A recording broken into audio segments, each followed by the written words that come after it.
एक दो सवाल का सताया हुआ हूँ मैं, कौन हूँ मैं और किस लिए आया हुआ हूँ मैं। मेरे साथ स्वागत करिए एक ऑथर, एक स्टोरी टेलर और एक्टर श्वेता पड्डा जी। छत्तीसगढ़ी जो फिल्म्स बन रही हैं, अगर आप गौर करती हैं या फिर गौर की होंगी, क्या यहाँ पर बदलाव की जरूरत है? यहाँ की प्रतिभाओं को हम चांस ही नहीं दे रहे और जो जिनको मिल रहा है वही ढर्रे पे चल रहा है। छत्तीसगढ़ में क्या प्रॉब्लम है सर कि नएपन से डर रहे हैं। कुछ नया आ जाए तो वो हमारे लिए फायदा ही होगा। तो मैं अब उस पे काम कर रही हूँ कि आई am bringing acting school here. बहुत सारे ना ऐसी चीजें लोगों के दिमाग में बनी हुई कि उस दुनिया में जाने के लिए बहुत सारी चीजों को कुर्बानी देना पड़ता है। बहुत सारी, किसी भी चीज की कुर्बानी, आप समझ सकते हैं। कुछ अच्छे के लिए कुछ खोना पड़ता है, ये तो रीत है।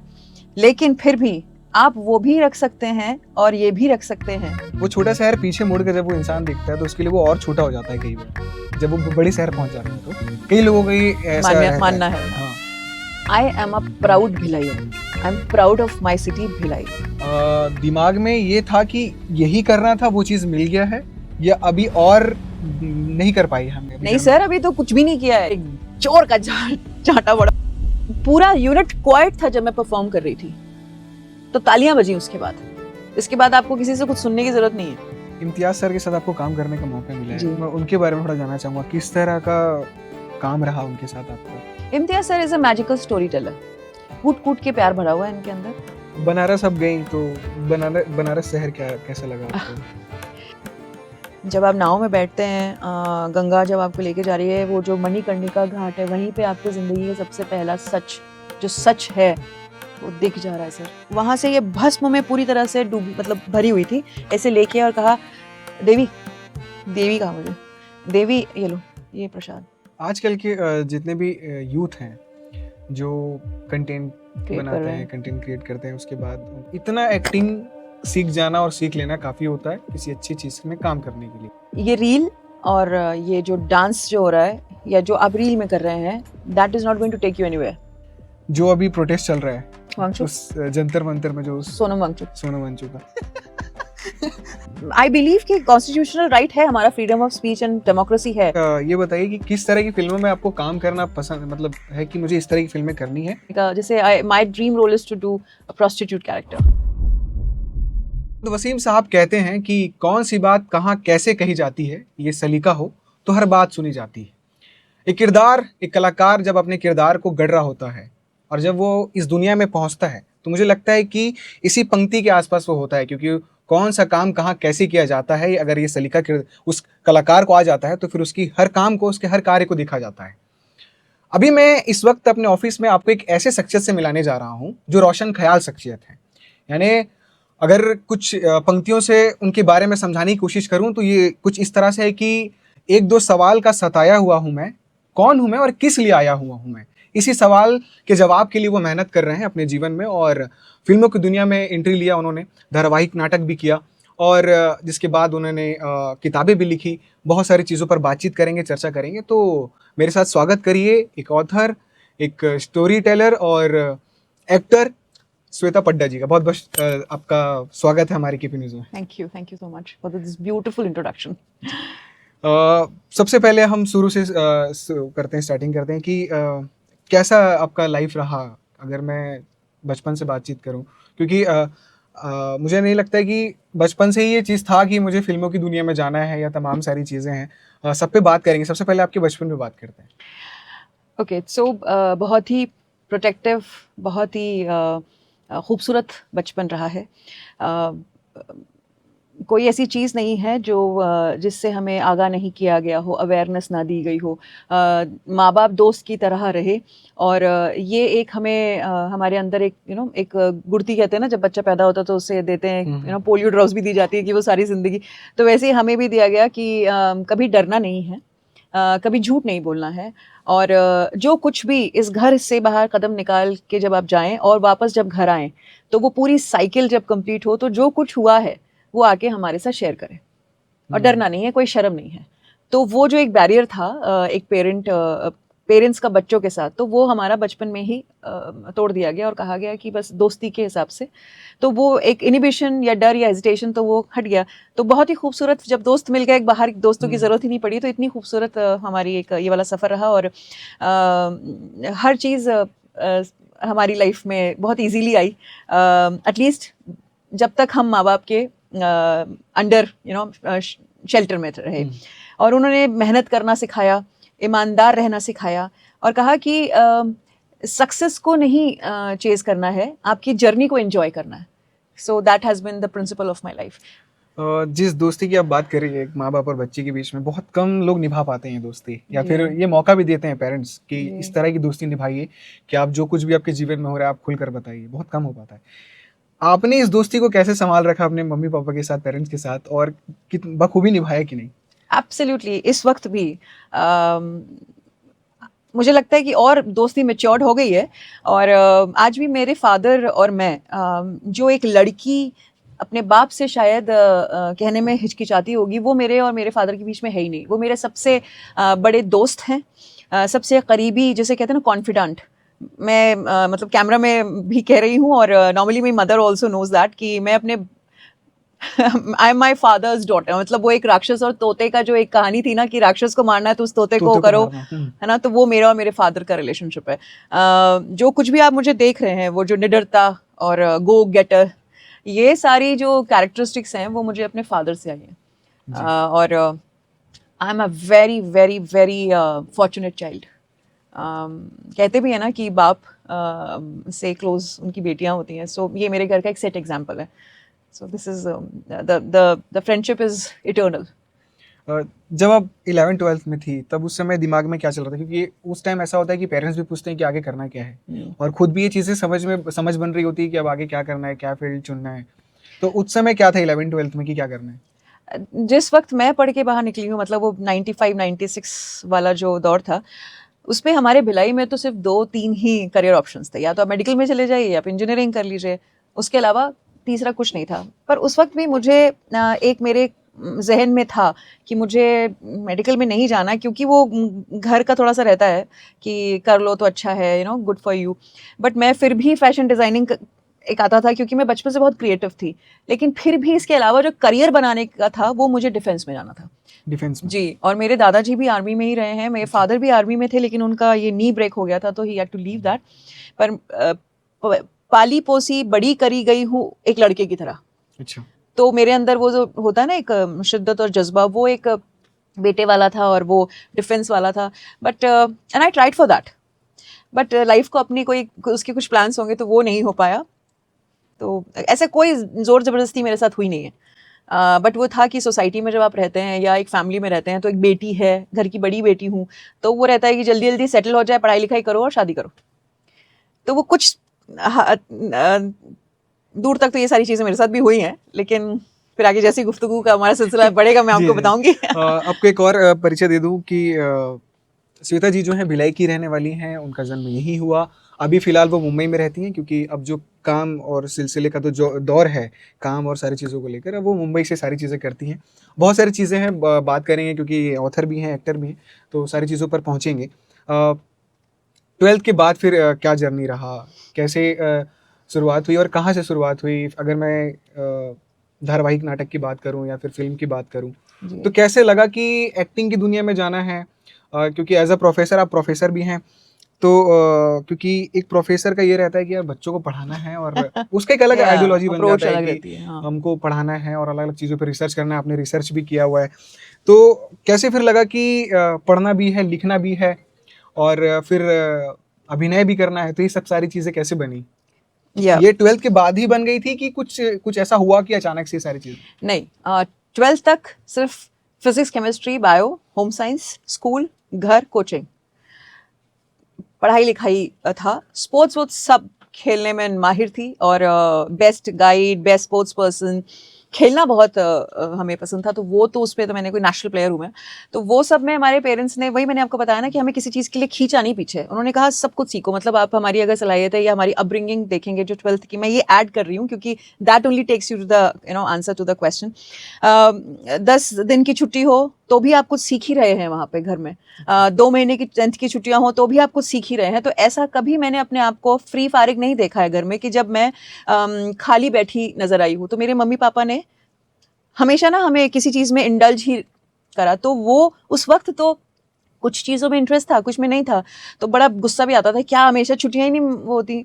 तो आज वो उसका जो रिजल्ट है वो हमें दिखाई देता है कि अगर मुझे मेरी मम्मी पापा ने मुझे उन सब चीज़ों से वाकिफ नहीं कराया होता तो वो जो हॉबीज़ हैं that has turn to my career, that had never been happening, you know. तो 12th तक पढ़ाई लिखाई, उसके बाद ग्रेजुएशन के लिए मैं नागपुर गई थी। एलईडी कॉलेज से मैंने अपना ग्रेजुएशन किया था पैरामेडिकल में। उसके बाद again as I said that God has its own plan, I got married back in Bhilai. I never wanted to be in Bhilai, क्योंकि मुझे भिलाई से बाहर निकलना था, क्योंकि अपॉर्चुनिटी सीख कर रही थी मैं, शायद वो मैनिफेस्टेशन थी। तो वो उस वक्त ये मैनिफेस्टेशन नहीं मालूम होता है, उस वक्त ये था कि बस कैसे भी करके इस जगह से निकलो। तो बस बाहर चली गई, लेकिन फिर घूम के यहीं ब्याह हो गया। तो उसके बाद जो सपने उस तरह से थे वो नहीं हुए उस वक्त तक। फिर शादी हुई, बच्चे हुए, 2 बेटे हैं मेरे। लेकिन मैंने एक काम जारी रखा और वो ये था कि मैं पढ़ना नहीं छोड़ूंगी, पढ़ाई तो रहेगी। अब कैसे पढ़ना है वो मेरे लिए चैलेंज है, वो मुझे को करना है। तो जैसे फाइटर स्पिरिट रही है हमेशा से, तो फिर मैंने कहा कि इसके साथ कॉम्प्रोमाइज़ नहीं कर सकती अपनी लाइफ के साथ। तो मतलब ये जो रिस्पॉन्सिबिलिटीज एंड ड्यूटीज, तो what I can do is I can take the रास्ता आउट ऑफ इट। तो मैंने अगर मुझे सवेरे 5 बजे उठना है तो मैं 2:30 बजे उठ जाती थी कि वो 2.5-3 घंटे पढ़ाई कर लो, 5 बजे से अपनी घर की ड्यूटीज़ कर लो। तो इस तरह से मैं पढ़ती गई। फिर मैंने शादी के बाद अपनी सारी पढ़ाई की है। तो इस वक्त मेरे पास टोटल 8 डिग्रीज़ हैं, 4 पोस्ट ग्रेजुएट डिग्रीज़ हैं, and I am a topper of university, and as I said, you said that I am a professor also, and yes, this is what is the thing. अपनी hobbies को मैंने तराशना जो होता है ना, वो अपने हिसाब से टाइम निकाल के, बच्चे भी पैदा हुए, बच्चे बड़े किए, उनको पढ़ाया लिखाया, तो वो इट इज़ डिफ़िकल्ट, बट वो जज्बा करना है तो करना है, तो वो जारी रहा। इस बीच ये ख्याल कहाँ से बना कि हाँ, एक्टिंग की दुनिया में पहुंचना है? तो 2000, देखिए मैं डांसर रही हूँ शुरू से। तो मैं आपको एक छोटी सी एक इन्फॉर्मेशन ऐड करती हूँ कि जब मैं अपने माँ के पेट में 5-6 महीने की हो रही होंगी, तो ऐसा कहा जाता है कि उस वक्त बच्चा अंगूठा चूसना शुरू करता है, उसके सेंसेस ऑलमोस्ट बन चुके होते हैं। तो my father use to, walkman होता था, तो वो उसकी जो ईयरफोन्स थे मेरी मम्मी को सुना देते थे, लगा देते थे, और वॉकमैन ऑन। तो मेरी मम्मी को कोई म्यूज़िक का शौक नहीं। तो मेरे फादर ने कहा पहली औलाद बेटी होगी और वो म्यूज़िक की को पसंद करने वाली होनी चाहिए, क्रिएटिव होनी चाहिए। तो वो अभिमन्यु की कहानी मेरे साथ हुई है। अच्छा। तो 7.5-8 महीने में मुझे कहा जाता है, बताया जाता है कि टेबल पकड़ के मैं ऐसे से कूदती थी, और शायद 9 महीने में मैं चलने लग गई थी। तो वो शुरुआत जो बीज है वो तो मेरे पापा मम्मी ने डाल दिया था। अब डांस सिखा दिए गए, गाने सिखा दिए, मतलब भातखंडी यूनिवर्सिटी से वोकल ट्रेंड हूँ, कथक डांसर हूँ, ये सब 10वीं तक हो गया था। अच्छा। अब आती है एक्टिंग की। तो ये था कि टेलीविजन में उस वक्त हमारे जो अवार्ड शोज आते थे, तो वो मुझे लगता था कि एक बार मुझे उस स्टेज पे डांस करना है। अब वो कैसे हो, तो वही है, एक सीक्रेट मैनिफेस्टेशन अनकॉन्शियसली होता रहता है ना, इंसान को पता नहीं होता। तो एक दिन 2013 या 12 को, I do not remember, star plus ने एक प्रोग्राम अनाउंस किया, इंडियाज डांसिंग सुपरस्टार। वो नागपुर में ऑडिशन हो रहा था, एंड देन आई सेड कि यहाँ तो मुझे जाना है। I do not know, it happened. मैं वहाँ गई और पहली बार छत्तीसगढ़ को रिप्रेजेंट किया, और मैं सीधा first, second, third, fourth was the finale, final round. वहाँ पहुंची और गीता कपूर, एश्ले लोबो और रितेश देशमुख के सामने प्रेजेंट करके आ गई dance, and they were like बहुत खुश थे, and I was also just dreaming कि क्या हो रहा है। और वो शुरुआत थी। उसके बाद मिसेस इंडिया हो गया 2014 में, 1 साल के अंदर ही। उसके बाद मुझे मुंबई से कॉल आया, एक टेलीफिल्म थी पुनर्जन्म, तो मैं गई वो करने। बस वो शुरुआत थी। अच्छा। और वो जो शुरुआत हुई, तो फिर there is no looking back, as such 14 years हो रहे हैं मुझे अब। तो वो वहाँ से एक जो था वो तार वहाँ से जुड़े। शुरुआत तो आपने धारावाहिक से मतलब जी। की एक्टिंग में, फिर जब फिल्मों का दौर आया, जब आप फिल्म में गई पहुंची, वो दौर कैसे शुरू हुआ? तो जो धारावाहिक था, वो धारावाहिक मुझे क्यों मिला था, क्योंकि मैंने मिसेस इंडिया विन किया था। उस वक्त 1 साल आप छा जाते हैं, रेनिंग क्वीन बोलते हैं। तो उसी वक्त एक कॉल आया मुझे BBC प्रोडक्शंस का, और वो मेरी लाइफ का सबसे बड़ा विजिबिलिटी जिसको बोलते हैं धारावाहिक, उसको देख के आया कॉल मुगले आजम थिएटर का, प्ले का, ब्रॉडवे, वो जो हिंदुस्तान का है, दुनिया का। तो मैंने उसे मना कर दिया। अच्छा। मुकेश छाबरा को अब आप जानते हैं, वो कास्टिंग डायरेक्टर थे, उन्होंने मुझे 3 बार कॉल करवाया और मैं तीनों बार मना करा। मैंने कहा मैं थिएटर करने नहीं आई हूँ, क्योंकि भिलाई से गई थी, छोटे शहर से, तो हमारे दिमाग में होता है कि हमें टीवी से ज़्यादा मास अप्रोच मिलती है, फिर मुझे रिबन काटने बुलाया जाएगा, फिर मुझे पैसे मिलेंगे, फिर मुझे कहीं भी जाऊँगी तो मुझे पहचाना जाएगा, ये थॉट होता है जब हम यहाँ से जाते हैं। तो मैंने मना किया, मुझे नहीं करना, लेकिन वो लिखा हुआ था, वो करने गई। बस वो जो शुरुआत थी, जो स्टेज था, वो वहाँ से मुझे लोगों ने देखना शुरू किया, तो फिल्म वहाँ से आई। वहाँ से पहली शॉर्ट फिल्म हुई जिसकी मुझे 8 बेस्ट एक्ट्रेस अवार्ड मिले, और मेरे साथ पहला जो मैंने जिनके साथ परफॉर्म किया वो यशपाल शर्मा साहब थे, काकपंथ। उसके बाद फिल्म्स आनी शुरू हुई, सीरियल्स नॉनस्टॉप हुए, तो ये था सिलसिला। भिलाई और छत्तीसगढ़ को तो आप रिप्रेजेंट कर ही रही हैं पूरी दुनिया में, और आप मेहनत भी कर रही हैं कि जब कोई एक शहर ऐसा होता है, छोटा शहर, जी, कई लोगों का ये रहता है यार मैं बहुत छोटे शहर में रहता हूँ, और फिर जब वो बड़े शहर जाता है तो वो छोटा शहर पीछे मुड़ के जब वो इंसान दिखता है तो उसके लिए वो और छोटा हो जाता है कई बार, जब वो बड़े शहर पहुंच जाता है। तो कई लोगों का ये ऐसा मानना है। हाँ, आपके लिए क्या था? आपके लिए भिलाई क्या है? क्या ये सिर्फ शहर है आपके लिए जिसमें आपने अपना बचपन बिताया? क्या आप इस शहर को ये मानती हैं कि जो कुछ मैं दिख रही हूँ उसको बनाने में इस शहर का भी हाथ है? I am a proud Bhilaiyan, I am proud of my city Bhilai. मुझे एक कहते हैं ना कि आप घर का बुद्धू घर को वापस आई, एक है ना, तो मैं अपने आप को बिल्कुल प्राउडली बुद्धू तो नहीं बोलती हूँ, बट ये कहावत मैं अपने आप को मैं वहां रख के कहती हूँ कि मैं दुनिया में किसी भी जगह पे हूँ, मुझे भिलाई वापस आना है। इधर इस शहर ने जो मुझे प्यार मोहब्बत, जो यादें दी हुई है, जो मेरा बचपन है यहाँ का, वो मुझे कहीं और मिल नहीं सकता। इससे मैं सहेज के रखती हूँ। इनफैक्ट मैं कई बार ऐसे ही अपने घर में भी बात करती हूँ कि काश की टाइम मशीन होती तो मैं वापस अपने स्कूल टाइम पे जाना चाहती हूँ, मुझे वो भिलाई वापस चाहिए। इनफैक्ट मैंने इतने अपने बड़े घर को छोड़ के मैं उस जगह पे रहती हूँ क्योंकि उस बिल्डिंग में सारे बीएसपी एम्प्लॉयज़ हैं, उनके बच्चे उसी स्कूल्स में जाते हैं जहाँ हम जाया करते थे, डीपीएस में जाते हैं। तो मैंने अपने सराउंडिंग एनवायरनमेंट को ऐसे लाइव रखा है ताकि मैं उसी में रहूं, उसी बलून में रहूं कि मैं भिलाई फील करूं। जहाँ तक कि छोटे शहर की बात है तो ये सिर्फ छोटा शहर, मैं एक एरिया के हिसाब से, पॉपुलेशन के हिसाब से कह रही हूँ। भिलाई पहले भी और अब भी जहाँ जाता है अपना परचम लहराता है। अब वो क्योंकि छत्तीसगढ़ में है इसलिए हम प्राउडली छत्तीसगढ़ी अपने आप को कहते हैं। मैं मतलब किसी ने पूछा आपसे तारुफ जैसे मेरा होता है कि भिलाई से, छत्तीसगढ़ से, तो लोग बात करते समय ज़रा ध्यान से बात करते हैं, इसलिए करते हैं कि ये बहुत पढ़े लिखे, बहुत समझदार और जानकार लोग हैं। Bhilai is known for this. वो अलग बात है कि हम रिप्रेजेंट कर रहे हैं, लेकिन हमें यहाँ पे अपनी जगह पे ही लोग कम पूछते हैं। अगर यहाँ कोई प्रोग्राम हो रहा है या यहाँ पे कोई बड़ा इवेंट हो रहा है तो वो बाहर से जो छत्तीसगढ़ या भिलाई या छत्तीसगढ़ की नहीं है उनको बुलाया जाता है बाकायदा, उनकी रिस्पेक्ट या उनको इनका रेन्यूमरेशन या आर्टिस्ट हो चाहे जो हो वो दिया जाता है। लेकिन जो भिलाई का है या छत्तीसगढ़ का है, जो नाम रोशन कर रहा है हर उस पर, नेशनल इंटरनेशनल, और टॉप का ही काम कर रहा है। मैं कहती हूँ टॉप और छोटा बड़ा कोई काम नहीं, बट नाम तो हो रहा है ना, तो ये एक मेरे दिल में है, कमी नजर आती है। हाँ, और आपको मैं बताऊं कि जिस मंच में मैं यहाँ बैठी हूँ आपके साथ, यहाँ से मेरी शुरुआत हुई थी, और जो अच्छी बात है वो मैं क्यों शेयर ना करूं। राजेश भाई हैं, मीडिया में सबसे पहले जब 2014 में, इनफैक्ट 2013 ही बोलना चाहिए क्योंकि मैंने वो डांसिंग सुपरस्टार जब किया था तब भी यहीं छपा था। 2014 में जब मैंने मिसेस इंडिया विन किया तो हुजूम reporters and journalist and media cover किया था, और वो एक कॉल पे किया था राजेश जी के। मैं हमेशा उस तरह से, जैसे मैंने कहा, पली बड़ी हूँ और ऐसी हमें अपब्रिंगिंग हुई है कि आपका किसी ने 1 रुपए का भी वो किया है ना तो एहसानमंद रहना चाहिए, आप कभी उसकी भरपाई नहीं कर सकते।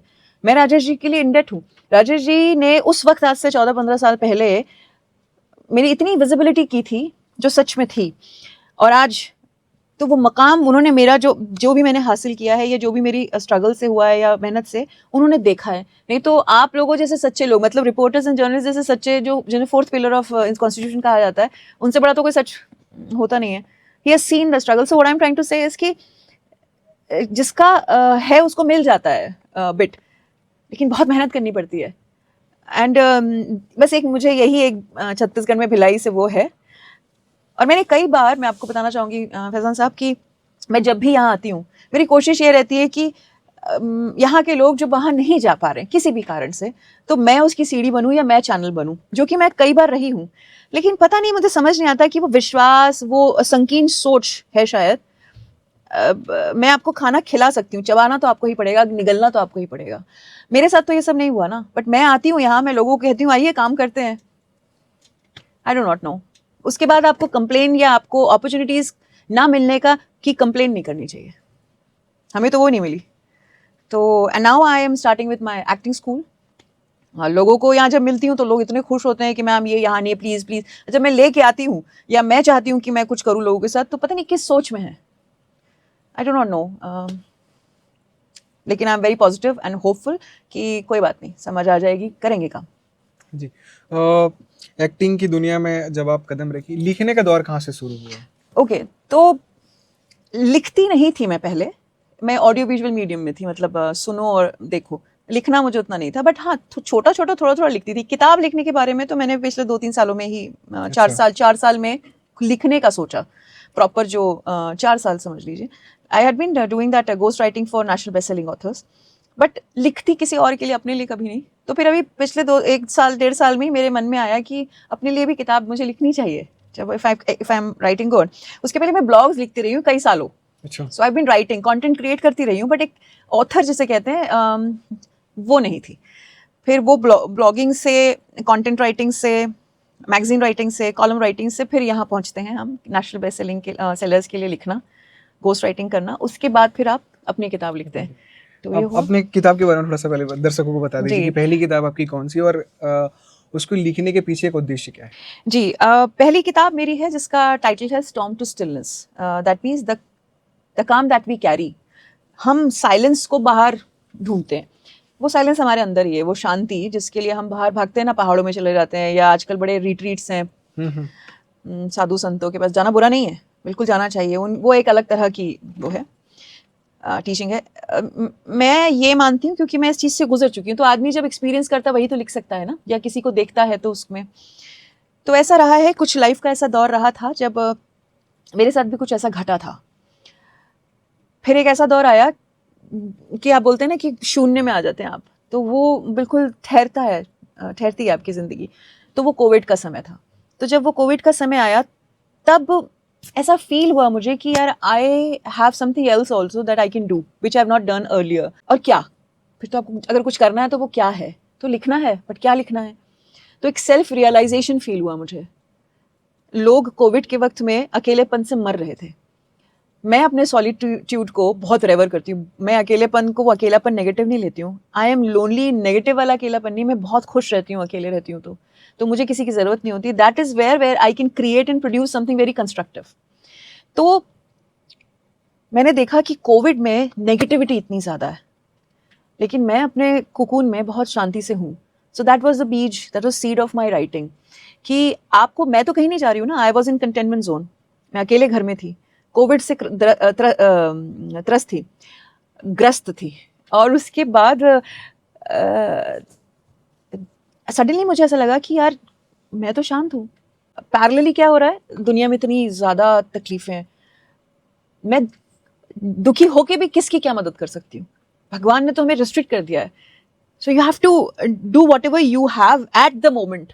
इस मोमेंट में, ज़ीरो में, शून्य में आप क्या कर सकते हो, क्या क्या क्रिएट कर सकते हो, क्या सोच सकते हो, कैसे चेंजेस हो। तो that was the transformation that I wrote in the my book. लेकिन उस बुक में खाली मैंने अपने लिए नहीं लिखा है। मैंने, जैसे आप हैं या हमारे टीम के हैं, और कोई जेंडर बायस नहीं है, कोई एज नहीं है, उसमें हर किसी का इस पीरियड में या इस हालात में वो क्या करते या क्या होता या क्या करना चाहिए था, that I have mentioned. Covid का आपने जिक्र किया और आपने बताया भी कि मैं उससे ग्रस्त थी जी उस समय का दौर। मेरे ख्याल से सबके लिए एक बहुत खतरनाक पल था उस टाइम पे, जी। क्योंकि जिनको कोविड नहीं हुआ था उनको भी अब अपने मर जाने का डर था, और बिल्कुल। जिनको हो गया था कोविड, वो तो यही सोच रहे थे कि अब हम मरने वाले हैं। जी। तो उस टाइम पर आप क्या सोच पा रही थी, क्या चल रहा था? क्योंकि आप बताए कि उस समय आप बहुत ज़्यादा डिप्रेशन में थी, तो कैसे उस चीज़ से आप बाहर आई, और क्या मन में ये डर और ये ख्याल था कि अब मुझे कोविड हो गया है, तो कुछ ऐसा? Good question, sir. So, related to the last answer in the question, ये जो सेल्फ रियलाइजेशन या ट्रांसफॉर्मेशन हुआ उसके जस्ट थोड़े पहले मैं भारी डिप्रेशन में चली गई थी, and that is again contradictory to my personality. मैं बहुत पॉजिटिव और आउटगोइंग इंसान हूँ, डिप्रेशन का डी भी मेरे आसपास नहीं भटक सकता था। बट किसी की लाइफ अगर ऐसे चले तो वो ECG में भी ये डेडलाइन होती है, ऐसी ही चलनी चाहिए, हर वक्त एक नया एक्सपीरियंस। तो मेरी लाइफ ऐसे ऐसे ऐसे बहुत तेज़ी से चल रही थी और अचानक से आके ऐसे हो गई। तो ये और ये के बीच का जो वक्त था वो डिप्रेशन का था। वो डिप्रेशन ने मुझे बहुत तकलीफ दी 2.5-3 साल। मैं बहुत खुशकिस्मत रही कि मैंने अपने फादर, जब मेरे हाथ से बात निकल रही थी, मैं अकेली थी यहाँ, तो मैंने अपने पापा को कॉल किया और कहा पापा अब संभाल नहीं पा रही हूँ मैं अपने आप को। As I said that he is my go to place. He took me to the psychiatrist. उन्होंने कहा बोलो। तो मैं रोई, मैं कभी रोती होती नहीं थी, तो मैं रोई, भड़ास निकलती, तो बस रोई, कोई रीज़न नहीं आ रहा था। तो देन ही सेड कि you need to relax for some time, what has happened, तो कन्फेस और काउंसिल करते हैं। तो वो प्रोफेशनल सेटबैक था, मुझे बहुत धोखाधड़ी हो गई थी मेरे साथ। और फिर घर से भी था, क्योंकि आप जब इस लाइन में आते हैं तो बहुत लोग आपका साथ नहीं देते हैं, शायद कोई नहीं देता है साथ। तो वो मेरा अकेलापन भी मुझे तकलीफ दे रही थी, क्योंकि मैं अचीवमेंट अकेले अकेले ही कर रही थी, मेरे साथ कोई नहीं था कि जो मेरी अचीवमेंट में खुश हो, तो कोई मुझे शाबाशी दे। तो वो एक अलग से थॉट प्रोसेस, एंग्शियस हो रही थी, इधर अलग हो रही थी। तब ये जो राइटिंग का जो सार था, that was again connected to that. And उस वक्त मुझे लोगों के चेहरे पहचान में आए। फ़ोन उठाने लोगों ने बंद किए, पहचानना मतलब बंद कर दिया। कोविड के टाइम पे जी, जब मैं डिप्रेशन में थी और उस कोविड के वक्त थी। मतलब मेरे पैसे नहीं दिए, आप जितना सोच सकते हैं सोचिए, और किसी और का किया हुआ मेरे सर पे डाला जा रहा था। तो मैं अकेली थी, क्योंकि प्रोफेशनल टर्म्स आप अपने घर वालों को नहीं समझा सकते, स्पेशली जब फिल्म लाइन और मुंबई बोलते हैं, जबकि ऐसा कुछ नहीं है। मेरा कोई बिटर एक्सपीरियंस एज सच वो नहीं है। हाँ, ये बहुत बड़ा था, तो एक तो होता ही है लाइफ में जब आपके आँख और चक्षु खुलते हैं, तो मेरे साथ भी हुआ, वो बहुत बड़ा था। तो फिर ये एक रोलर कोस्टर लाइफ में आया। फिर उसके बाद फिर मैंने ऐसे सरेंडर कर दिया, मतलब बोलते ना भाड़ में जाए, तो छोड़ दिया और पापा को बताया, पापा अब नहीं संभल रहा है मुझसे। तो पापा ने मेरे से सवाल एक पूछा, जो कि दोस्ती का एक बहुत बड़ा, बाप और बेटी के बीच में, तुमने ड्रग्स किए हैं क्या कभी? वही मुंबई जाना मतलब या तो आप दारू पी रहे हैं या आप नशे कर रहे हैं। तो मैंने कहा नो। बस वो सवाल एक बार पूछा गया और उसका सही जवाब दिया गया। मतलब आप ये भी समझ लीजिए कि हालत जब ख़राब होने को आई, तब मेरे फादर ने ये भी हिचके नहीं वो पूछे, और मुझे भी कोई, क्योंकि हम वो है ना, हम ड्रिंक्स करते ना हम सिगरेट पीते ना, हमें नशा सिर्फ काम का है। तो ये हुआ। And then that time I realise कि भाई अकेले आए हो और अकेले जाओ, यही समझ में आना चाहिए, सब कुछ यही हो रहा है तुम्हारे साथ। Just realise and accept the fact of life. तो जब 3-3:30 बजे सुबह सांस फूलती थी ना, जब मरने को हालत हो गई थी मेरी भी, तो बाहर अपनी छत पे जाके सांस लेती थी, उस वक्त मैं अकेली थी। तो मुझे समझ नहीं आता था कि अब मरूं या मरूंगी या जिंदा रहूंगी, मुझे नहीं पता। तो भगवान से फिर वो बोलते ना, मुझसे जान की गलती हुई है या अनजाने में, माफ़ करना, ये सजा है तो दो और भेज दो। तो बहुत वो टाइम मैंने अकेले काटा है। ऐसा नहीं है, वो बोलते हैं सोना तप के आता है, तो मुझे नहीं पता मैं सोना हूँ कि नहीं, बट मैं तपी बहुत हूँ। इसीलिए अपने दम पे खड़ी हूँ, इसलिए मुझे कोई कुछ बोल नहीं पाता है या उंगली उठाने में 2 मिनट सोचेगा, क्योंकि सब कुछ सर अपने आप ही किया है और गड्ढा खोद के खुद ही पानी निकाला है। I am a self made person. जी। बहुत सारी चीज़ें इंसान के ज़िंदगी में सारी चीज़ें होती हैं। अब ये सब कोविड के दौरान जो सारी चीज़ें हुई, तो आपको बहुत सारी चीज़ें समझ में आई होगी कि क्या है, कैसा है। जैसे छोटे शहर में जो लोग रहते हैं और जब वो बड़े शहर जाते हैं, तो वैसे मुंबई को लेकर तो बहुत सारी बातें होती है कि अगर वहाँ इंसान गया है तो उसके साथ क्या होने वाला है, क्या नहीं, वो उसको खुद भी नहीं पता होता है। वो उसको पता होता है, क्योंकि वो जैसे चलेगा, वो जैसे अपने आप को जिस तरह से अप्रोच में लेके जाएगा, वो उसका आंसरेबल और उसका रिस्पॉन्सिबिलिटी वही रहेगा। मुंबई ऐसी बिल्कुल नहीं है। आपके कैमरे में, आपके यहाँ, आपके सामने मैं बता दूं, आपको कोई आके नहीं कुछ बोलेगा अनलेस कि आप इंटरेस्टेड हैं या आप चाह रहे हैं। हम रात को 3-3 बजे, सुबह के 4 बजे हो, दोपहर का हो, हम किसी वक्त भी मुंबई में अकेले जाते हैं। और मैं जहाँ रहती हूँ वहां तो बहुत ही सुनसान है, मड आइलैंड। कोई डर नहीं है। अब जो होना है उसका तो कोई कुछ नहीं कर सकता, तो लिखा हुआ है, लेकिन जानबूझ के आपको कोई भी तंग नहीं करता है वहां पे। मुंबई में किसी के पास फालतू टाइम नहीं है, सब अपनी जीवन जीने में, क्योंकि एक दिन में उस दिन ही कमाई करके उसी दिन खपत हो जाती है। हमारे मीटर ऑन ही रहते हैं सर। तो ये तो बिल्कुल अपने दिमाग से निकाल ले। और जिसको शॉर्टकट लेके जाना, उसके तो हजारों रास्ते हैं। मैं वहाँ 30-32 साल की उम्र में गई थी, अराउंड 30। मुझे कटरीना कैफ या प्रियंका चोपड़ा नहीं बनना था। तो मेरी सोच, मेरा फोकस क्लियर था कि मैं वहाँ क्या करने जा रही हूँ। तभी तो मैंने मुगले आजम मना कर दिया ना, जो कि दुनिया का सबसे बड़ा प्ले है, उसको मना किया। एक लालच होता है और एक इच्छा होती है। मैं लालची नहीं हूँ, क्योंकि मैं जब यहाँ से गई तो मेरा जो घड़ा था वो भरा हुआ था। मैं अपने हॉबीज़ को करियर के लिए गई थी, और मेरे पीछे फैमिली है, परिवार है, जो लोग मुंबई जाके भूल जाते हैं कि हमारा परिवार है। जब मरते हैं वहाँ पे तब परिवार याद आता है, या फिर वो शायद वापस भी नहीं आते। तो यहाँ दो चीज़ें हैं, हम दोनों तरह देखना चाहिए। परिवार का अपब्रिंगिंग बहुत ज़्यादा इंपॉर्टेंट है। जो कुछ भी मैं यहाँ आपसे शेयर कर रही हूँ या मैं पहुँची हूँ जहाँ तक, उसमें बहुत बड़ा हाथ है परिवार का। मेरे माँ बाप ने अगर हमें वो अपब्रिंगिंग या सच्चाइयाँ नहीं बताई होती ज़िंदगी की, तो हम लड़ने के काबिल नहीं होते। तो शायद मैं भी 1-2 साल करके अपना शौक पूरा करके यहाँ पे 10 बच्चे और कर रही होती। उन्होंने कहा आप जाएंगी, प्रॉब्लम होगा, हमें बताएंगी। अगर उन्होंने हमें रिस्ट्रिक्ट कर दिया होता, लिमिट कर दिया होता या डरा दिया होता, तो हम अपनी प्रॉब्लम्स नहीं बता पाते। अब आती है इधर की बात। आपको अपने परिवार के साथ सच्चा रहना पड़ेगा, उनके साथ शेयर करना पड़ेगा। घूम के आई ना मैं, कोविड हुआ, मुझे डिप्रेशन हुआ, किसने मुझे बचाया? मेरे पापा ने, मम्मी ने, मेरे बच्चों ने। वही मैं गलत काम कर रही होती तो मैं मरमुरा गई होती, खत्म हो गई होती, या वही फिर 4 बातें मेरे लिए भी हो रही होती। तो कहानी ताली दोनों हाथ से बजती है। मुंबई में ऐसा कुछ नहीं है। मुंबई आपको, अगर आप ऑनेस्ट हैं अपनी क्राफ्ट के प्रति, अपने प्रति ईमानदार है, तो मुंबई आपको ऐसे ओपन आर्म से वेलकम करती है। और अगर आप बदमाश हैं, या आप खराब हैं, या आप चालाक हैं, या आप बेईमान हैं, तो वो जो लहर आके कचरा बाहर छोड़ के जाती है ना, ऐसे मुंबई आपको बाहर निकाल देती है। ये सच है। हर तरह के लोग हर जगह है। मुंबई को क्यों इतना बदनाम कर रखा है? हम भी तो आपके सामने बैठे हैं। बल्कि मैं आपको बता रही हूँ, मैं यहाँ से पढ़ लिख के 12वीं तक में थी ना, पूरी अपने आप की मेरी पर्सनालिटी बनी ही महाराष्ट्र मुंबई में। मैंने बनाया अपने आप को वहाँ पे। इसमें क्यों बदनाम करूँ मैं? वो मेरी कर्म भूमि है, उसने मुझे खाने को दिया है, मेरा नाम दिया है, और मैं वहाँ जाके भी मैं अपनी जन्मभूमि का ही परचम लहरा रही हूँ, मुंबई को नहीं बोल रही हूँ मैं। तो ये बात है, समझनी चाहिए लोगों को। फिल्म का दौर जो स्टार्ट हुआ आपका, तो बहुत सारे लोगों से आप मिले होंगे, खासकर आप एक ऐसी दुनिया में रह रही हैं, एक ऐसे शहर में रह रही हैं जहाँ पर हर तरह के कलाकार से मिलना जुलना होता होगा, सारी चीज़ें हैं। तो मेरे को पहली जो आपकी फिल्म थी उसके बारे में थोड़ा सा बताएंगे कि पहली क्या शॉर्ट फिल्म थी एक्सपीरियंस रहा? जी, काकपंथ, यशपाल सर के साथ थी। ब्यूटीफुल फिल्म, काफ़ी अवार्ड्स मिले। उसके बाद लव आजकल 2 आई इम्तियाज़ अली साहब के साथ, मेंटोर। वो तो एक अलग ही दुनिया के इंसान हैं, उनसे बहुत सीखने को मिला।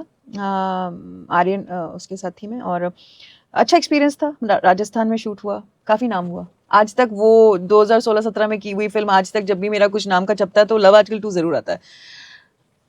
2 चीज़ें होती हैं फैज़ान साहब की, एक होता है कि आपको बहुत सारा स्क्रीन स्पेस मिले, और एक होता है कि आपको एक बार स्क्रीन स्पेस मिले लेकिन किसी नाम के साथ मिले। वो आपके डायरेक्टर भी हो सकते हैं, वो आपका प्रोडक्शन या प्रोजेक्ट हो सकता है। मेरी शुरुआत ऊपर वाले ने बहुत अच्छी कराई। बड़ी फिल्म की बात करें तो वो इम्तियाज़ साहब के साथ। तो मेरे लिए वो पहला जो भी होता है हमेशा स्पेशल होता है, तो मेरे लिए वो स्पेशल हमेशा रहेगी। भले ही मेरे उसमें सीन एडिट हुए या मेरा कम स्क्रीन स्पेस था, वॉट एवर, बट वो मुझे आज तक, मैं उसके नाम का 14 साल से खा रही हूँ। वो मेरे प्रोफाइल में स्टार्ट हो गया। उसके बाद कई फिल्म्स हुई, वेब सीरीज हुई, दिल बेकरार जियो हॉटस्टार पे, वो तरुण मनसुखानी साहब जिन्होंने दोस्ताना बनाई थी, उनके साथ हुई, अक्षय ओबरॉय के ऑपोजिट। बहुत नाम हुआ उसमें। 3 एपिसोड्स, 2 एपिसोड्स में मैं थी, वो 6 एपिसोड का ही सीरीज था। फिर then we have this international film मूसो, वो चल रही है, उसका ट्रैवलिंग है, मतलब इन फेस्टिवल्स। उसके बाद अभी जो लेटेस्ट एक मैंने अभी की 3 फिल्म्स तो अभी की है मैंने। एक मैंने छत्तीसगढ़ में शूट की है 3 महीने पहले, लिव लव लाइफ। बहुत बढ़िया एक्सपीरियंस था। I really have my best wishes to the crew. And then I just recently did international film, Indo Spanish film for Lionsgate channel, वो मैंने दिल्ली में की। It's a proper primary character. उसके बाद मैंने चांद मेरा दिल धर्मा प्रोडक्शंस की जो अभी पिछले महीने आई है। अभी जो मेरी सबसे बड़ी, जो मैं कहूँगी कि ऊपर वाला आपका पेशेंस चेक करता है और आपको कहता है कि लगे रहो, फिर एक दिन मैं तुम्हें मौका दूंगा। तो अब जो होता है ना कि मेरा जैकपॉट लगना होता है, तो ऊपर वाले की के करम से मेरा वो मुझे मौका मिला कि श्री राम भूमि फिल्म मैं कर रही हूँ, और अभी उसका शूट चल ही रहा है। अभी मैं ब्रेक में ही आई हूँ यहाँ, और अयोध्या में शूट हो रही है, कुछ पार्ट लखनऊ में, कुछ मुंबई में है, अनुपम खेर साहब के साथ, और ऋत्विक भौमिक हैं उसमें। कामाख्या सिंह साहब है जिनकी केरला स्टोरी 2 आई है, बहुत ही सुलझे हुए इंसान। Thankful to him that he has given me the opportunity. I'm playing a very impactful, very important character. I cannot reveal it here, but आप जब देखेंगे तो आपको गर्व होगा। अयोध्या में आप अभी गई थी, काशी विश्वनाथ भी जी, जी। अलग अलग चीज़ों का एक्सपीरियंस आप शेयर कर रही हैं सोशल मीडिया में अपने की। अयोध्या आपके लिए क्या है, ये मेरे को अपने शब्दों से बताइएगा। देखिए थोड़ा सा मैं आपको पीछे लेके चलती हूँ।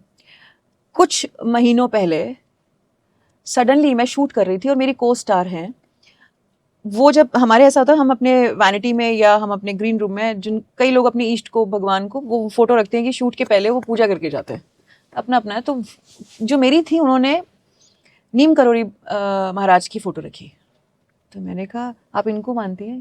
तो कहती हाँ। मैंने कहा ये हनुमान जी के अवतार हैं या हनुमान जी के परम भक्त हैं? तो उसका सवाल का जवाब नहीं आया, बट उसने कहा कि आप वो रिलेटेड हैं, वो मतलब उनके ऊपर एक वो है। मैं कहा अच्छा, आई डो नॉट नो। सडनली मैं बहुत क्यूरियस इंसान हूँ, मुझे हर चीज़ जानने का बहुत शौक है, तो मैंने उनके बारे में पढ़ना शुरू किया। अब ऐसा हुआ कि पढ़ते पढ़ते मैं वीडियोज़ देखने में आ गई।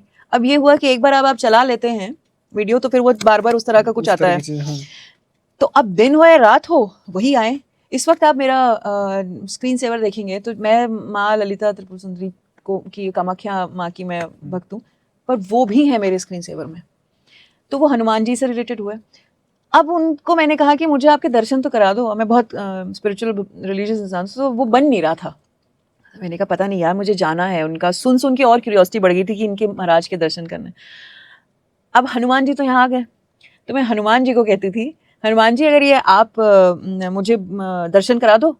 तो ऐसा कहा जाता है कि हनुमान जी अपने पास बुलाने के पहले वो राम जी से आपकी मुलाकात कराते हैं। तो उन्होंने कहा अच्छा।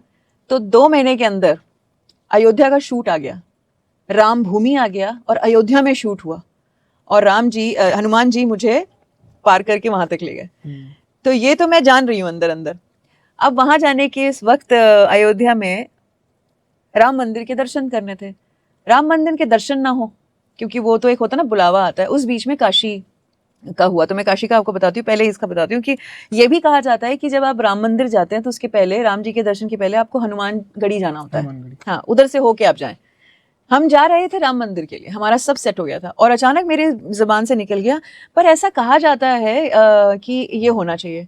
वो गाड़ी मुड़ गई उधर। मैंने कहा चलिए। तो लोगों को एक नसीब नहीं होता है दर्शन, मुझे 2-2 3-3 बार एक ही बार राउंड में ही हो गए, इत्मीनान जिसको कहते हैं। तो हनुमान जी के दर्शन हुए, फिर मुझे वो इत्मीनान से राम मंदिर। वहां जाके तो मैं बैठ गई घंटा 1.5 घंटे इस तरह से। उसके बाद पूर्ण हो गए हमारे दर्शन। तो ये आपका ये भी तब पॉसिबल है फरहान भाई जब आपकी नीयत से, इंटेंट बोलते हैं, इंटेंशन ऑनेस्ट हो, साफ हो। क्या कहा कहते हैं ये ना कि बुलावा आता तो जाते हैं। तो ये ऐसे लाइन जुड़ती हुई है ये। तो मैं तो मतलब धाम हो गया मेरा, और काम भी मैं उन्हीं का ही कर रही हूँ, और वो मेरे साथ साथ ही आए हैं। उन्होंने मुझसे हनुमान चालीसा खरीदवाया। मेरे पास हमेशा हनुमान चालीसा होती है, एक नई मेरे को खरीदवाई गई, वो जो बाबा के झंडे होते हैं वो करवाए। I don't know, I am not doing it intentionally, it is just happening. इस बीच में काशी, जो राशि मेरी है और जिनको मैं हमेशा से बचपन से मानती आई हूँ, शिव जी, ऐसा मतलब, तो ऐसा कहा जाता है कि राशि का जो सोर्स ऑफ एनर्जी है, सेंटर ऑफ एनर्जी है, दैट इज काशी। और बनारस चले गए, फिर आपको काशी के बाद आपके सारे मोक्ष हो गया। उसके बाद आपको बाकी के 12 वो ज्योतिर्लिंगों में आपका इच्छा हो तो चाहिए, बुलावा हो तो चाहिए, नहीं तो वो डन है। तो काशी तो ऐसे दर्शन हुए कि हाथ पकड़ के लेके गए थे वो। रुद्राभिषेक कराया, अपने दर्शन दिलाए, भैरव जी के गए, 84 घाट देखे, जैसे कि मैं अपने घर आई हूँ। बहुत सुंदर, इत्मीनान जिसको कहते हैं, तसल्ली से। और मैं आपको बताऊं, जो जितनी भी रील्स और वीडियोस आप देख रहे हैं या मेरा कंटेंट देख रहे हैं, वो कोई प्रिपेयर्ड नहीं है, कोई मेकअप नहीं है। जिन कपड़ों में आप वो एक ही कपड़े में 2-2 3-3 रील्स देख रहे हैं, इट वाज जस्ट हैपनिंग। और मैं बता दूं, मैं कोई भौचक्की या आश्चर्यचकित नहीं हूँ। I am not surprise at all. I know that this is going to happen, क्योंकि मैं पूरी तरह से सरेंडर्ड हूँ।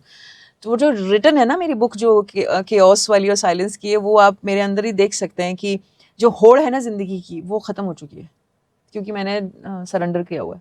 और जब आप खाली वेसल हो जाते हैं तो ऊपर वाला आपको फिर एक दिव्य एक नया ऊर्जा, एक नया चैप्टर आपकी लाइफ में देता है। पहले आप खाली तो हो। बनारस अब गई तो बनारस शहर कैसा लगा आपको? बनारस तो मेरा ही घर हो गया है, मैं आपको सही बताऊं। इतने सिंपल साधा लोग हैं, अयोध्या में भी वही हाल है और काशी में भी वही हाल है। देखिए वहां कोई तकलीफ नहीं हुई, कोई जैसे होता ना कि एक अमूमन ये धारणा भी है, जो कि है, धारणा तभी बनती है जब आप एक्सपीरियंस करते हैं कि जितने पंडित हैं आपके पीछे भागेंगे, पूजा करा लीजिए, ये बहुत तकलीफ नहीं होती है। ऐसा कुछ नहीं हुआ है सर, शांति है वहां पे, गंगा है। आप ना ये सोच के मत जाइए कि मैं वहां कुछ मांगने जा रहा हूँ या मांगने जा रही हूँ या मेरा भगवान ये कर दो, कुछ नहीं करने की जरूरत। मैं आपको बता रही हूँ कि 100 चीजें मैं भी सोच के गई थी, लेकिन जब आप पहुंचेंगे ना आपको कुछ समझ नहीं आएगा, आप बिल्कुल चुप हो जाएंगे, आपके दिमाग में ही नहीं आएगा। उनको तो सब पता है ना, एकदम आप ब्लैंक हो जाएंगे। एंड दिस इज रियली, आपको मैं एक जादू बताती हूँ जो मेरे साथ हुआ है। क्या हुआ सर कि मैंने रुद्राभिषेक किया, तो मैंने उनको कहा कि इतना लीटर दूध, तो 200 लीटर दूध, मैंने कहा ये वेस्ट नहीं जाएगा कि बहा दिया और हो गया, नहीं, ये अब करिए, कहीं इकट्ठा होने दीजिए। वो उनके तो अलग से रुद्राभिषेक हुआ और मैंने अलग। वहाँ बहुत सारे मंकीज़ हैं, बंदर। तो जिस प्लेट में जिनसे हमको अभिषेक करना था उसमें दही भी था, तो बहुत बंदर थे। तो एक बंदर जैसे ही मैं उठाने गई, वो बंदर ने दही ले लिया। मैंने कहा, वो शास्त्री जी, अरे मैडम हम VIP, तो मैंने नहीं, ये एक्सेप्ट किया उन्होंने, मेरा हो गया पूर्ण। इनका खाना इज मोर इम्पोर्टेंट, क्योंकि यही तो हैं जो लेके आए हैं, और जो मैं चढ़ा रही हूँ साक्षात रूप में, तो उन्होंने दर्शन दे दिए। तो बोले आप बुरा, तो मैंने कहा बुरा, मैं सोच भी नहीं सकती कि मैं बुरा, मतलब ये तो चढ़ा ही रही थी, इन्होंने ऐसे एक्सेप्ट कर लिया। फिर मिल्क पिलाया उनको, सारा दूध दिया। फिर वो जब हम लौट रहे थे सर, तो शास्त्री जी अचानक चले गए। तो मैं बोली कहाँ जा रहे हैं, तो I was waiting. He came with this rudraksha की माला। मैं ऑलरेडी पहनती हूँ, लेकिन इस बार मैं रुद्राक्ष की माला पहन के जाना भूल गई। और मैंने, मन में था मेरे कि मैं अब जाऊंगी ना तो मैं गढ़ से ही लेके आऊंगी, सिर्फ मन में था, किसी को कहा नहीं था। शास्त्री जी 2 मिनट कह के कहीं चले गए, और जब लौटे तो बाबा की जो शिवलिंग है वहां से ये भस्म में पूरी तरह से डूबी, मतलब भरी हुई थी, ऐसे लेके, और कहा देवी, देवी कहा मुझे, देवी ये लो ये प्रसाद। तो अब और मैं क्या ही बताऊं आपको, मैंने तो उनसे कुछ नहीं कहा था कि मुझे रुद्राक्ष चाहिए या मेरे छूट गया है घर में। अभी तो ये तो छोटा सा मैजिक है सर, बहुत है। I was lost their. जब आप नाव में बैठते हैं, गंगा जब आपको लेके जा रही है, वो जो मणिकर्णिका घाट है, वहीं पे आपको ज़िंदगी का सबसे पहला सच, जो सच है वो दिख जा रहा है सर। मैं अभी भी बात कर रही हूँ तो मेरे अंदर, मैं वही हूँ, मेरे अंदर भारी हो रहा है। सारे घाटों का नाम लिखा है, पूरा जो अपना देश है ना, वो पूरे देश में जितने राज्य हैं उनके अपने अपने इम्पोर्टेंट वो लगे हुए हैं। It is serene sir, eternal. मैं नहीं जानती मैं कितनी ही कहानियाँ और बातें कर लूँगी उसके ऊपर, बट हमारे पास समय की कमी है। बट मेरे से ज़्यादा जो वहाँ जाए वो अपना एक एक्सपीरियंस लेगा। बहुत सुकून है, बहुत शांति है। तो वो जो राइटिंग है बुक की, वो काशी से जुड़ी हुई है। पर मैं काशी अभी गई हूँ, मन में तो कोविड के टाइम से ही था, तो बीच में ये सब हुआ है। अगर बात करूं एक्टिंग की दुनिया से, तो अभी आप जितनी फिल्म कर रही हैं या जितना कर चुकी हैं, उसमें जिस तरह का आपने काम किया है, दिमाग में ये था कि यही करना था, वो चीज़ मिल गया है, या अभी और नहीं कर पाई हम, मैंने जो मेरे को जो करना मैंने नहीं कर पाया है? कि इस सरस्वती का जो मुझ पे एक आशीर्वाद है, तो ये सारी चीज़ें हो रही हैं। कुछ नहीं किया है सर, हमारे तो बहुत बड़े बड़े दिग्गज बैठे हैं हमारे ऊपर, जो करके बैठे हुए हैं, तो भी वो कहते हैं कि हमने तो कुछ नहीं किया है। So this particular creative arts field, इसका कोई एंड नहीं है। ये है कि जो जिस वक्त मिल रहा है उसको अच्छे से करें, अच्छे से जिए उसको। तो जितना मिल गया है उसके लिए थैंक यू है, ग्रैटिट्यूड है, सच में नमस्कार है उसके लिए। और जो कर रहे हैं उसको दिल से कर रहे हैं, ईमानदारी से कर रहे हैं, और ये बेस बन रहा है आगे आने वाली चीज़ों का, क्योंकि हमको नहीं मालूम कि आगे ये करने के बाद क्या आने वाला है। बट मैं जो 2 चीज़ें कर सकती हूँ, ये जानती हूँ, वो मैं अपना कर्म और अपने अंदर की भावना, इन 2 के अलावा। सो आई एम वेरी हैप्पी। आगे अभी बहुत कुछ करना है, तो वो तो मुझे सच में बहुत कुछ करना है, क्योंकि हम लोग तो भूखे होते हैं आर्ट के, तो हमें तो मिल जाए। लेकिन ऐसी दौड़ नहीं है सर आज भी, अब तो और नहीं है, तो जो मिलेगा उसमें खुश, ये है, संतोषी इंसान हूँ मैं। लेकिन अच्छा जो मिल रहा है उसको मैं दिल से करती हूँ, उसमें कमी नहीं। इम्तियाज सर के साथ आपको काम करने का मौका मिला है, मैं उनके बारे में थोड़ा जानना चाहूँगा, किस तरह का काम रहा उनके साथ आपका? और इस दुनिया, मतलब वैसे तो इस दुनिया में, फिल्म की दुनिया में बहुत सारे डायरेक्टर हैं, प्रोड्यूसर हैं, जब आप उनसे मिली, तो क्या महसूस कर पाई कि वो जो फिल्में बना रहे हैं, क्योंकि कई बार उन्होंने इंटरव्यूज में बताया कि मैं जो फिल्में बनाता हूँ उसको इम्तियाज सर। हाँ Imtiaz sir is a magical story teller. कूट कूट के प्यार भरा हुआ है इनके अंदर। बहुत शांत स्वभाव के इंसान हैं और बहुत सलीके से बात करते हैं, बहुत सुंदर तरह से आपको समझाते हैं और नहीं समझ आने पे दोबारा फिर समझाते हैं। सो ही इज़ एन इंस्टीट्यूशन। गलती करोगे तो वो ईमानदारी से आपको कहते हैं आप इसको ऐसे कर लो, इसको ऐसे कर लो। उन्होंने मेरा हाथ पकड़ा था और हाथ पकड़ के कहा था मैं जैसे जैसे चलूँगा आप चलिए। कौन आता है आपको, उस समय तो मैं कोई सुपरस्टार नहीं हो रही हूँ ना, तो मेरा हाथ पकड़ के उन्होंने कहा श्वेता, मैं समझता हूँ कि थोड़ा स्टार वार के साथ काम करने में थोड़ा आदमी हिचकिचाता। मैंने कहा सर मैं कोई हिचकिचा नहीं रही हूँ, और मैं क्यों डरूँ, मैं तो सीखने आई हूँ ना। मैं डरूंगी तो मैं रास्ता रोक दूंगी अपने सीखने का, तो मैं डरती नहीं हूँ, आप तो सिखाइए।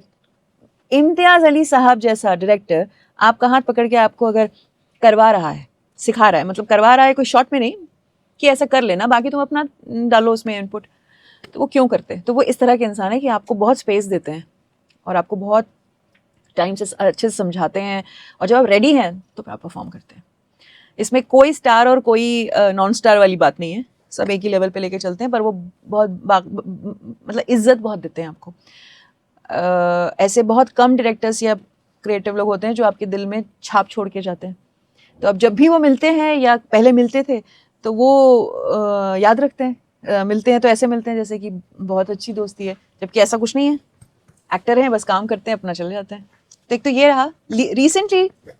नहीं, फिर मैं तरुण मनसुखानी साहब के लिए बोलूँगी, जिनके साथ मैंने दिल बेकरार वेब सीरीज़ की। पूरा यूनिट क्वाइट था जब मैं परफॉर्म कर रही थी, तो तालियां बजी उसके बाद। इसके बाद आपको किसी से कुछ सुनने की ज़रूरत नहीं है। तो तरुण सर ने मुझे मैसेज किया और उन्होंने कहा कि industry must have actors like you. मेरे पास आज भी वो मैसेज है, and it is lovely working with you, you are such a wonderful actor. तो सर हमारे लिए तो नेशनल अवार्ड ऐसे ही होता है कि जब इतने बड़े डायरेक्टर्स जिनका नाम है, जो सीरियसली अपने काम में बहुत फोकस्ड और बहुत जेन्युइनली काम करते हैं।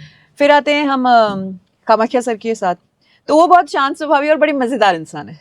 वो आएंगे, श्वेता रेडी, मैं सिर्फ अभी अपनी बात कर रही हूँ, बाकियों के साथ भी वैसे ही होंगे, स्वभाव ही ऐसा उनका। तो मैं रेडी होकर कॉस्ट्यूम पहन के चली गई अंदर। सर क्या करें, अच्छा सर परफॉर्म कर दो। He is ready to give you space कि आप खुल के परफॉर्म करिए। तभी ऐसे डायरेक्टर्स या creative people, if they give you खुला रास्ता ना, तब आप भी खुल के परफॉर्म करते हैं। And he was very happy about my look, about my dedication towards the work, and I'm really thankful to Kamakhya sir that he has given me the opportunity. तो ये कुछ चुनिंदा लोग हैं जिनका मैं नाम बहुत दिल से लेती हूँ। जब आप छोटी उम्र में थे तब आपको फिल्म की दुनिया में कौन पसंद था? एक्टर की एक्टर स्टार्टिंग में तो संजय दत्त थे, and Jimmy Shergill was my crush.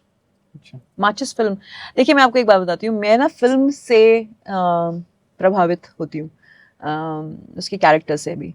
तो माचिस मुझे बहुत पसंद है। So I am not a typical Bollywood type का एक्टर या artist, I am into more into contemporary art films. तो जैसे Maachis is a different film, that's my favourite film. जैसे इजाज़त है in this film, so my favourite film is that. तो इस तरह की फिल्मों के कैरेक्टर्स जो होते हैं वो मेरे फेवरेट होते हैं। तो पर जिमी शेरगिल इसलिए मेरे क्रश मुझे पसंद थे क्योंकि वो माचिस फिल्म में थे। एंड दिस इज अब क्या चयन में बदलाव है?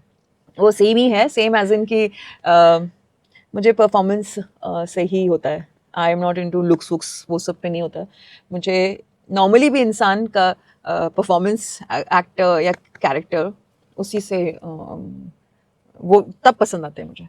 So I am a little कि वो 6 फुट है या वो पतला है या वो माचो, वो सब मेरा कोई क्राइटेरिया नहीं है कि वो इसलिए। वो जो मेरा है वो क्लियर है। I love the character. जैसे नसीरुद्दीन साहब, तो जैसे मैं उर्दू में हूँ, बज़्म दास्तान जो है, तो मुझे नसीर साहब वो होते हैं, तो that way. So this is अभिनय के साथ किरदार भी, किरदार फिर अभिनय। किरदार इज वेरी इंपॉर्टेंट। अब वो फीमेल्स में भी ऐसे ही है मेरे साथ, तो ऐसा कुछ नहीं है कि मेल्स, मैं वो same principle applies to both. अगर मैं फीमेल्स में बात करूं तो ओके, सो मैं उस वक्त रेखा मैम की बहुत थी, स्मिता, शबाना आज़मी, ये 3 मेरी उस समय की थी।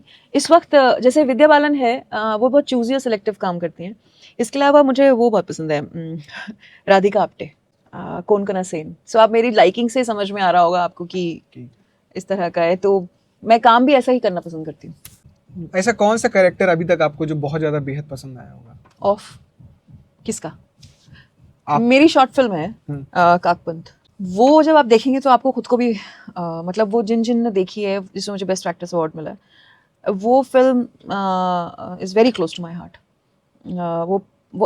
वो जो कैरेक्टर है वो भी, और यशपाल शर्मा सर का बहुत बड़ा हाथ है इस परफॉर्मेंस का होने का, क्योंकि जब आप पहली बार जाते हैं, पहली फिल्म कर रहे हैं और आपके सामने दिग्गज कलाकार कौन, यशपाल शर्मा साहब, और वो इतने शानदार इंसान हैं, राजा आदमी जिसे कहते हैं, दिल का राजा है वो फैमिली है मेरी। उन्होंने मुझे एक सीन था मेरा उसमें, उन्होंने मुझे एक चांटा मारना था, तो आप छू नहीं सकते किसी को, तो उन्होंने मुझे ऐसे किया, तो मेरा परफॉर्मेंस नहीं आया, तो मैंने कहा दूसरा टेक नहीं लेने दिया, मैंने कहा सर 1 मिनट आइए आप, तो मैं बोले व्हाट हैपेंड, तो मैंने कहा सर मुझे आपसे बात करनी है, तो कहा कहो, तो मैंने कहा सर मैं हेजिटेट कर रही हूँ, मुझे थोड़ी आपसे ना घबराहट हो रही है।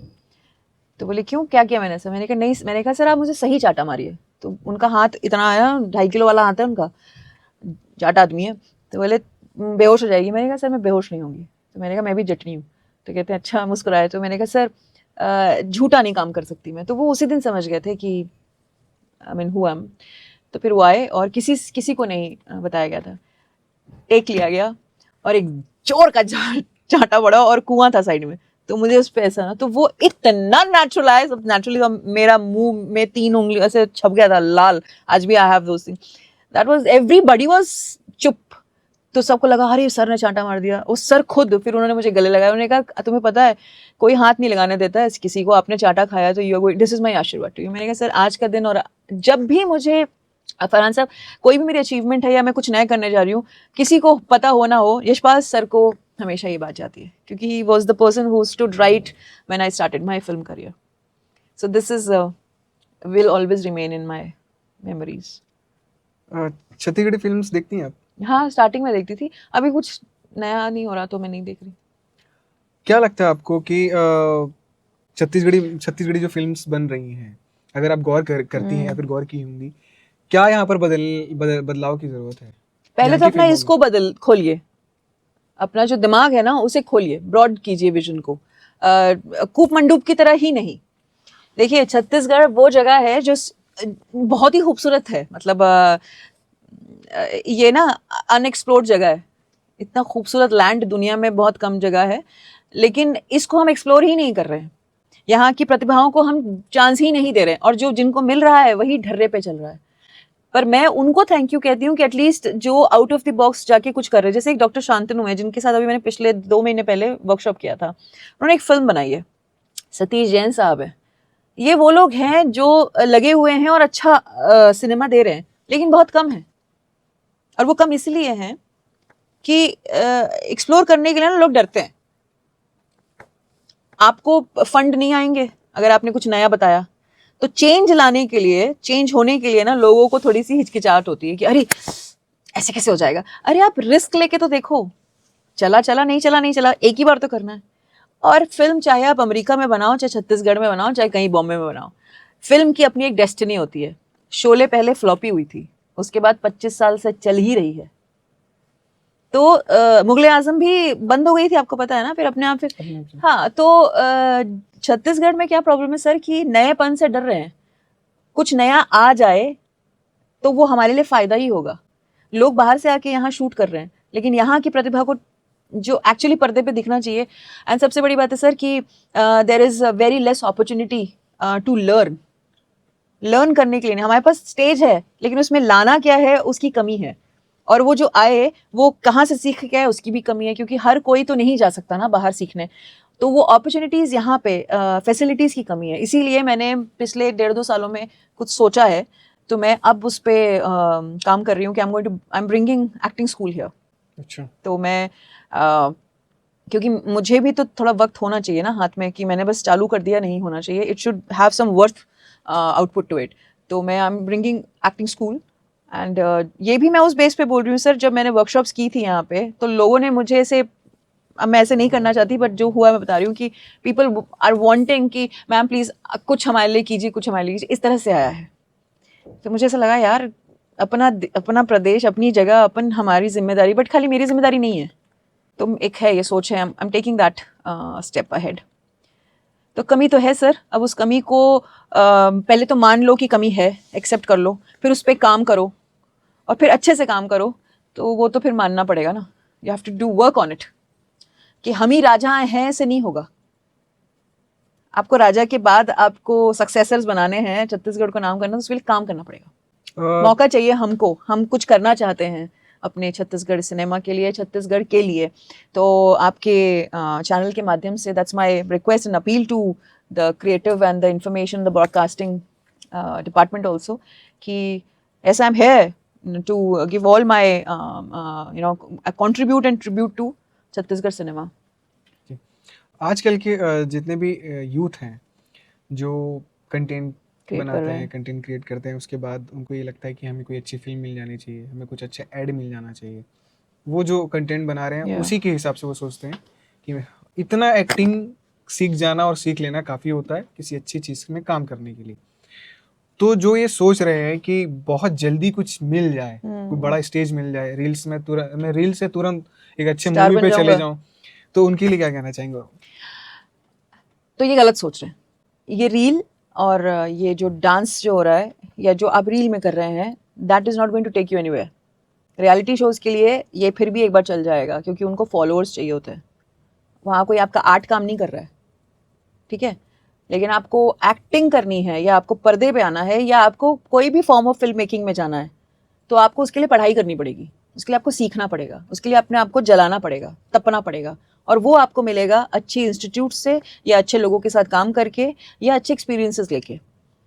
हमारे जो भी आप मैंने अचीव किया है, वो मैंने कर करके किया है, सीख सीख के किया है। किसी से नहीं सीख पा रही थी तो खुद ही सीख लेती थी। कंप्यूटर इस वक्त तो भरमार है, एक्सप्लोजन है इन्फॉर्मेशन की, इतनी ज़्यादा है कि अननेसेसरी है। एक सीन उठा लीजिए किसी प्ले का या किसी फिल्म का, उस पे 4 बंदे एक कमरे में या जहां भी, उस पे अपने अपने सीन वर्क करिए, परफॉर्म करिए। वो कब प्ले में बदल जाएगा और कब आपकी रिहर्सल से आपका बॉडी खुलेगा, आपके एक्सप्रेशंस खुलेंगे, आपका ओपनिंग होगा, वो उसी प्रोसेस से होगा। आप स्कूल जाइए, ड्रामा स्कूल्स जाइए, जैसे हम मेडिकल की पढ़ाई करते हैं, इंजीनियरिंग की, वैसे एक्टिंग की पढ़ाई होती है। लोगों को लगता है मैं पैदाइशी ही सुपरस्टार हूँ, वो सबको लगता है सर, सभी होते हैं। लेकिन जब फटती है ना सामने, तब फिर वो फट जाता है सब, मतलब असलियत सामने आ जाती है। तो वो भी ज़रूरी है, लेकिन there is a process to do that. आप कुछ रील या वीडियो बना रहे हैं तो जस्ट वर्क बिहाइंड दैट, मेहनत करनी पड़ेगी ईमानदारी से। एक अच्छा एक्टर बनने के लिए या फिर जी, एक्ट्रेस बनने के लिए जो नए नए यूथ सोच रहे हैं कि मुझे एक्टिंग की फील्ड में जाना है, एक्टिंग करना है, उनको सबसे पहले बेसिक किन चीज़ों का ध्यान रखना? अपने पढ़ाई पे ध्यान देना पड़ेगा। जैसे आपको एक्टिंग करनी है, और मैं सिर्फ एक्टिंग की ही बात क्यों करूं, मैं फिल्म मेकिंग की बात करती हूँ ओवरऑल। आप हर डिपार्टमेंट की अपनी एक पढ़ाई है, आप पहले उस पर हासिल करो एक एक्सपर्टीज। सिर्फ पढ़ो मत, किसी के साथ इंटर्न हो जाओ, किसी के साथ अंडर में काम करो, सीखो। कभी पैसा मिले तो बहुत अच्छी बात है, नहीं मिले तो सीखने के लिए जाओ। मैंने बहुत ऐसे थैंक्सगिविंग काम किया है, बहुत बार मेरे को पैसा नहीं मिला है, अभी भी कई बार ऐसा होता है कि पैसा नहीं मिलता, बट मुझे काम चाहिए, मुझे सीखना है, तो ये आज भी है। तो वो करो। अगर हो सके तो एक अच्छे बढ़िया स्कूल में जाओ, जहाँ पे आपको हर एक डिपार्टमेंट, हर एक सब्जेक्ट के एक्सपर्ट्स आके आपको पढ़ाएंगे, उसकी निटी-ग्रिटीज बताएंगे, ABCD बताएंगे। उससे आपके विजन खुलेगा, आपको आइडियाज़ होंगे, नॉलेज बढ़ेगा, आप उसको इम्प्लीमेंट करोगे अपने काम पे। और एक बार में कोई जाके तोप नहीं बन जाता है, सालों साल लगता है, और किसी की किस्मत में उसको पहले में ही मिल जाता है, जैसे धर्मा प्रोडक्शन मिल जाता है। Ask yourself a question, what did I do the whole day? Do किया क्या है मैंने? एक्टिंग को अगर मैं एक्टिंग करना चाहता हूँ, परफॉर्म करना चाहता हूँ, क्या आपने फिल्में देखी हैं? क्या आपने क्लासिक लिटरेचर पढ़ा है? क्या आपने कोई स्टोरी पढ़ी है? क्या आपने कोई फिल्म देखी है जिसमें आपको कोई पर्टिकुलर कैरेक्टर है जिससे सीखने को मिल रहा है, फीमेल मेल? किसी डायरेक्टर के बारे में पढ़ा है? ये घिसेगा, ये चलेगा, तब आप कुछ कर पाएंगे। तो सर ऐसा है, अभी तो अपॉर्चुनिटीज़ इतनी ज़्यादा हैं कि आप नहीं तो कोई और सही, रातों रात कोई और खड़ा हो जाएगा। तो ये तो आपके काम पे और आपकी मेहनत पे है कि आप अपने आप को कैसा स्टैंड आउट कर सकते हैं। नज़्म और शायरी पढ़ना और लिखना दोनों आप, हाँ तो कुछ अगर हमारे दर्शकों के लिए हो जाए। जी ज़रूर। एक मेरा खासा पसंदीदा शेर है, क्योंकि ये गुफ्तगू का सिलसिला है, तो आपकी नज़र की गुफ्तगू अच्छी लगी ज़ौक़े नज़र अच्छा लगा, गुफ्तगू अच्छी लगी ज़ौक़े नज़र अच्छा लगा, बाद मुद्दतों के कोई हमसफ़र अच्छा लगा, कि दिल का दुख जाना तो दिल का मसला है, कि दिल का दुख जाना तो दिल का मसला है, उनका हमसे यूं हंस के हमारा हाल पूछ लेना अच्छा लगा। क्या बात है, बहुत खूब। शुक्रिया। तो इस तरीके से अब जो नई फिल्म आपकी आ रही है श्री राम भूमि, उसमें जी। भी आप मेहनत कर ही रही हैं, बहुत जल्द लोगों को देखने को मिलेगा वो। अ, कुछ ऐसी चीज़ें दर्शकों के लिए कि जो सोच रहे हैं कि हमको फिल्म की दुनिया में जाना है, तो किन किन चीज़, अब तो वैसे तो आपने बता दिया कि पढ़ाई लिखाई सारी चीज़ें बहुत ज़्यादा ज़रूरी हैं, बहुत सारे ना ऐसी चीज़ें लोगों के दिमाग में बनी हुई कि उस दुनिया में जाने के लिए बहुत सारी चीज़ों को कुर्बानी देना पड़ता है, बहुत सारी, किसी भी चीज़ की कुर्बानी, आप समझ सकते हैं। तो जब आप मुंबई पहुंची, तो जो ये सोच रहे हैं कि बहुत चीज़ों की कुर्बानी देनी पड़ सकती है, उनके लिए क्या मैसेज देना चाहेंगे? कुर्बानी फिल्म इंडस्ट्री या मुंबई से रिलेटेड नहीं, कुर्बानी तो आपको कुछ अच्छा करना है तो कुछ अच्छे के लिए कुछ खोना पड़ता है, ये तो रीत है। लेकिन फिर भी आप वो भी रख सकते हैं और ये भी रख सकते हैं जिसे कुर्बान करने की ज़रूरत नहीं है, तो वो पॉसिबल है, अनलेस कि आप बिल्कुल ही सोचना बंद कर दें। It is just how good manager you are. If I talk about myself, मेरी प्रायोरिटीज़ को मैंने पहले देखा कि मुझे ये करना है तो मुझे इस पर ये एनर्जी डालनी है और इतनी ही डालनी है, और इससे मुझे क्या फ़ायदा या क्या नुकसान है, कैलकुलेट। सारा दिन यहाँ माँ बाप का पैसा आएगा आपको किराए भरने के लिए, और सारा दिन आप, दिन में 24 घंटे में 10 घंटे आप जिम में काट रहे हैं, तो आपसे बड़ा बेवकूफ़ कोई नहीं। किसी को आपके बॉडी से मतलब नहीं है। मैं आपको आपके ही चैनल के माध्यम से एक बात बता दूं, जो छत्तीसगढ़ के लोगों के लिए स्पेशली है ये इन्फॉर्मेशन, कि एक्टिंग के लिए body is the last thing, healthy रहना इज द फर्स्ट थिंग। अगर आपको किसी स्टूडियो ने सिलेक्ट कर लिया है तो उसको आपको जो बनवाना है वो बनवा लेगा। ये फिल्म थी Ranveer Hooda, Sarabjit, Ranveer Hooda is such muscular, such a fit handsome man. Sarabjit के लिए क्या बनाया गया उसको, वो स्टूडियो आपसे करवा लेगा। If they need this Randeep Hooda for a boxer character, तो वो आपको भर भर के वो बना देगा। तो आप अपने क्राफ्ट में काम कीजिए, सीखिए, पढ़िए, थिएटर देखिए, प्ले देखिए, स्कूल अटेंड करिए, पढ़ाई कीजिए, परफॉर्म कीजिए, वो ज़्यादा मायने रखता है। अच्छी नींद लीजिए, अच्छे लोगों के साथ उठिए बैठिए जो प्रोग्रेसिव थिंकिंग रखते हो। नेगेटिव लोगों के पास जाएंगे तो मुंबई वैसे ही भरी पड़ी है उससे, क्योंकि सब स्ट्रगल में ही है, तो किसी का अच्छा देखना बर्दाश्त नहीं करते हैं वहाँ। वो तो ये है कि इसका डाउन हो और मैं चले जाऊं, और कुछ ना हो तो कोई बड़ी बात नहीं है, वापस घर लौट के आइए अपने परिवार के साथ, 2 महीने 4 महीने साल भर 2 साल शांति से बैठिए। ऐसा नहीं है कि बस अभी ही होना, जरा अपने आप को अलाइन करिए, फिर तैयार होके फिर जाइए, और फिर देखिए कौन रोकता है आपको। तो सर ये है ज़रूरी to survive and to keep yourself consistent in Mumbai, in specially in film industry. अपने आप से सच बोलिए। आई होप मैंने आपका सवाल का जवाब दिया है। नहीं, आ गया पूरी तरीके से।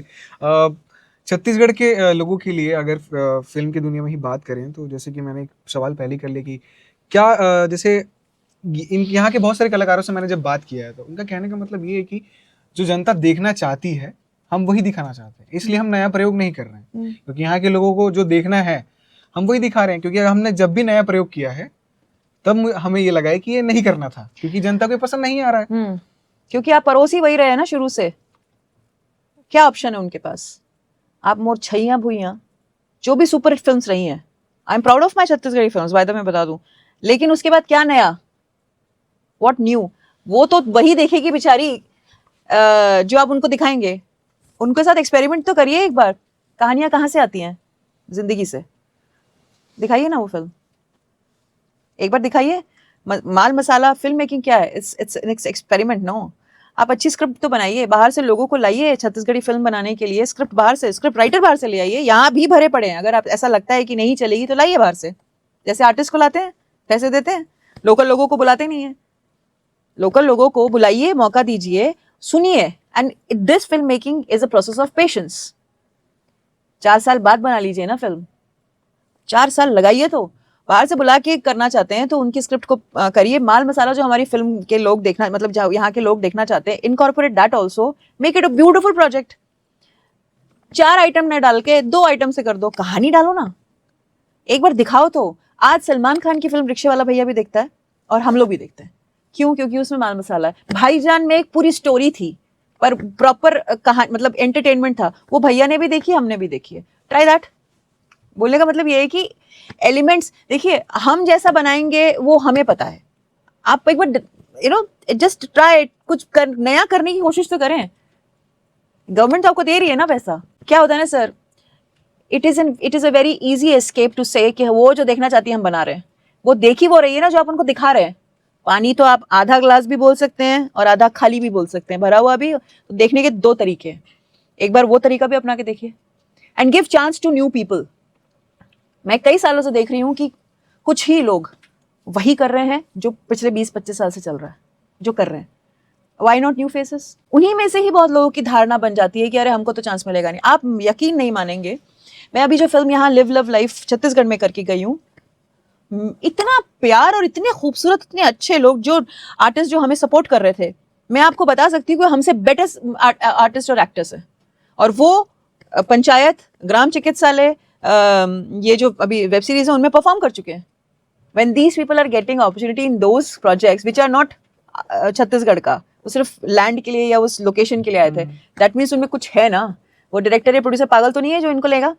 सर मैं तो खुद यहाँ की हूँ, मैं तो खुद परफॉर्म कर चुकी हूँ, तो मैं उनके सिर्फ 2 दिन के परफॉर्मेंस से समझ गई थी कि उनने मेरा सीन बना दिया और कोई ब्रीफ नहीं थी उनको।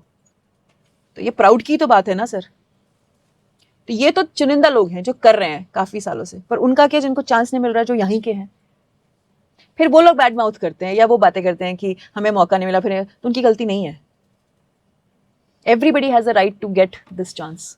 2-3 सवाल और बस, ये कि ये बताइए कि किस तरह की फिल्मों में आपको काम करना पसंद, मतलब है कि मुझे इस तरह की फिल्में करनी है, और कोई डायरेक्टर का नाम बता पाए कि इनके साथ करना है? जी, मुझे तो वैसे तो सब पसंद है, लेकिन मैं खासकर जो दिली तमन्ना है वो इजाज़त जैसी फिल्म, या चमेली, या वो आपकी तबू की फिल्म्स हैं। So I want to do those films and मुझे शुजीत सरकार सर के साथ काम करना है, मुझे मेघना गुलजार के साथ काम करना है,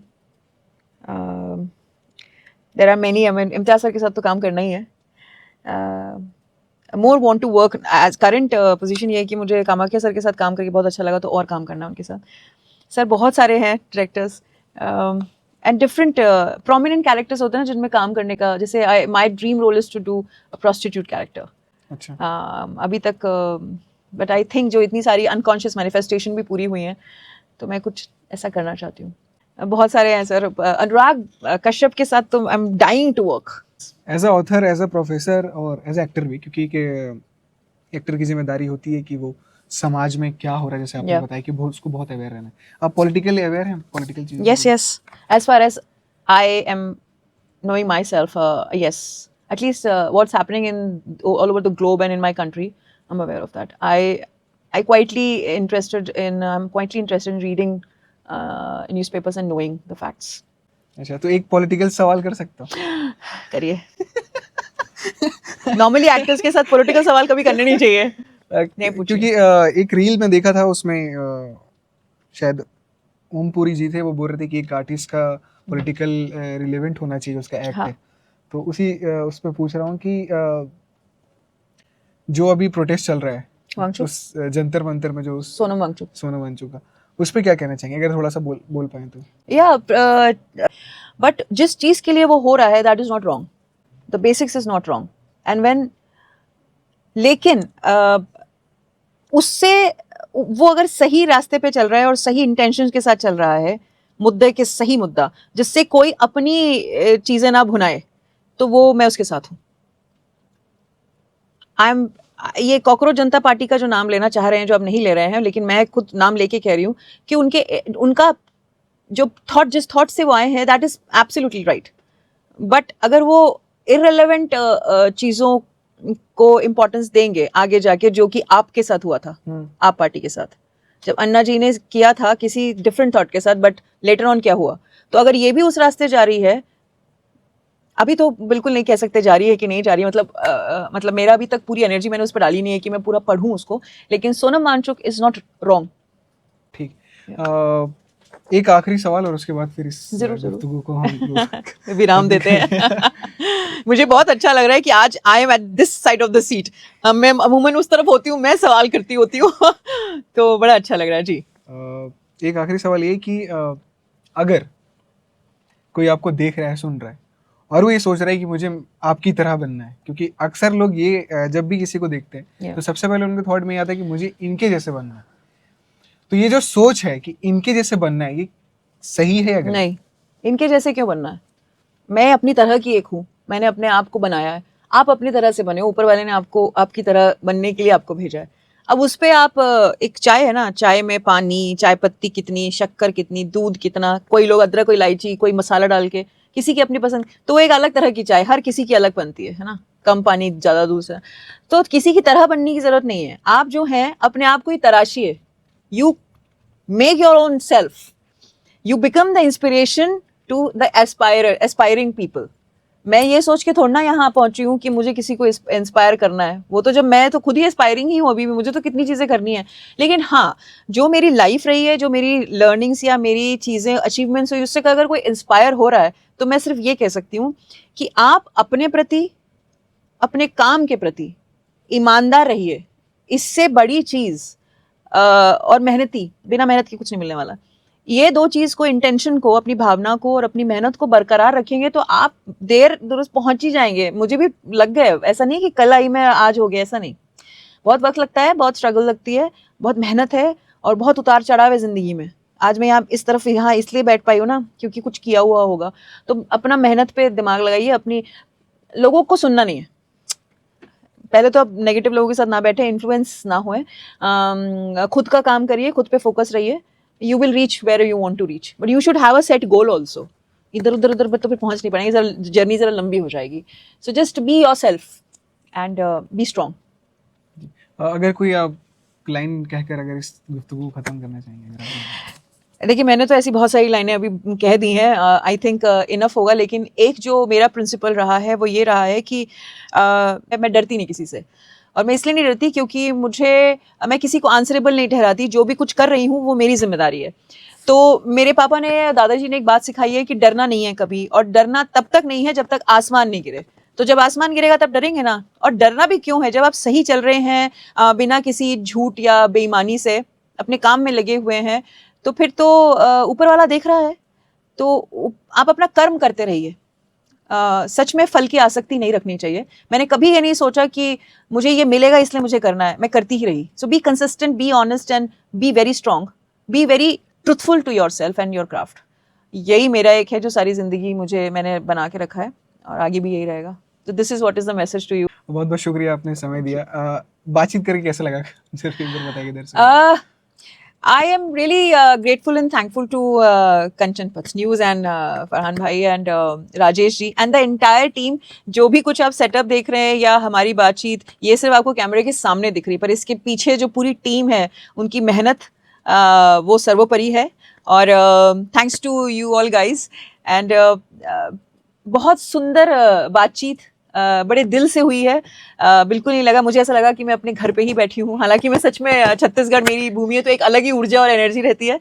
looking forward for more such conversation Farhan साहब, and thank you so very much. Thank you, बहुत बहुत शुक्रिया हमसे बातचीत करके। तो ये खास बातचीत आपको कैसे लगी कमेंट बॉक्स पे ज़रूर बताइएगा। और मैम की किताबें भी हैं, आप जाकर ऑनलाइन वो available ji, storm to stillness नाम है किताब का और वो अमेजोन में अवेलेबल है।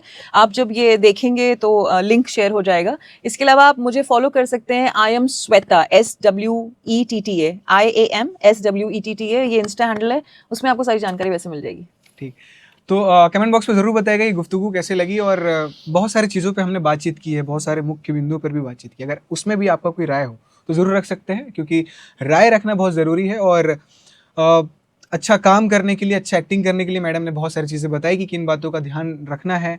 सिर्फ चंद सेकंड की वीडियोस से आपको बहुत अच्छी चीज़ नहीं मिल सकती, उसके लिए बहुत पढ़ना पड़ेगा, तपना पड़ेगा, और तब के ही सारी चीज़ें हासिल होती हैं। क्योंकि हर कोई सीख रहा है, मैं या फिर तमाम जितने भी लोग हैं, और सीखती हुई सारी चीज़ें बनती है और बनने के बाद वो आगे तक पहुँचती है और लोगों तक पहुँचती है। हमारी ये बातचीत पर आप अपनी राय ज़रूर रखिएगा और बाकी अपडेट्स के लिए केपी न्यूज़ को सब्सक्राइब ज़रूर करिएगा। बहुत बहुत शुक्रिया। Thank you. वाओ।